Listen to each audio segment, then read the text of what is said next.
Hello, আসসালামু আলাইকুম। Welcome to my channel Farzana lifestyle beauty. আজকে আমি আপনাদের সাথে নিয়ে আসলাম নিজের হাতে এই জীবনে প্রথম আমি তবরক রান্না করলাম। তো তবরকটা রান্না করতে করতে আমি একটা মেয়ে জীবন কাহিনী আপনাদের সাথে শেয়ার করব। তো চলুন গল্পটি রান্না করতে করতে আমি গল্পটি শুরু করি। গল্পটি হলো একটা মেয়ের জীবন কাহিনী।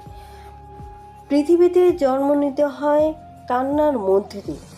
জীবন কাটানো শুরু হয় জন্মের পর থেকে। কান্না নিয়ে জন্ম, মাঝখানে কিছু অভিন্ন জীবনযাপন, তারপরে আবার কান্না দিয়ে একটি জীবনের সমাপ্তি ঘটে।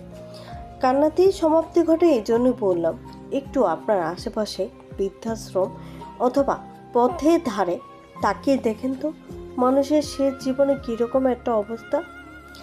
সে জীবনটা যেন অনাহারে দুঃখে না খেয়ে কাটাতে হচ্ছে।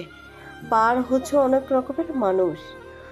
পথের ধারে, রাস্তায় অথবা বৃদ্ধাশ্রমের কথা ভাবলে মাঝে মাঝে গায়ে কাটা শিউরে ওঠে। আসলে আমরা দরিদ্র সীমানার নিচে বসবাস করি। এর প্রধান কারণ, এর থেকে বড় একটি কারণ হচ্ছে আমাদের মধ্যে সহমত, সাহায্য, সহযোগিতা মনোভাব, মনের ভাব, বিপদে কারো পাশে গিয়ে দাঁড়ানো এই মনোভাবটা আমাদের মধ্যে নেই বললেই চলে। আমরা সর্বক্ষণ ব্যস্ত থাকি, কিন্তু সেই ব্যস্ত হচ্ছে আমাদের নিজেকে নিয়ে। অন্যের কথা কখনো ভুলেও ভেবে দেখি না। পৃথিবীর সুন্দর রূপ দেখতে হলে আমাদের চোখে যেমন আনন্দ প্রয়োজন, তেমন কোনো কিছু অর্জন করতে হলে আমাদের ভাবনার প্রয়োজন আছে।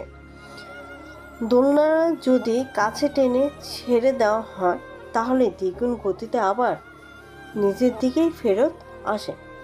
তেমনি মানুষের সাথে বন্ধুত্ব হোক বা শত্রুতা হোক, তুমি যা দেবে তার ঠিক দ্বিগুণ ফেরত আসবে, আবার নিজের দিকেও আসতে পারে।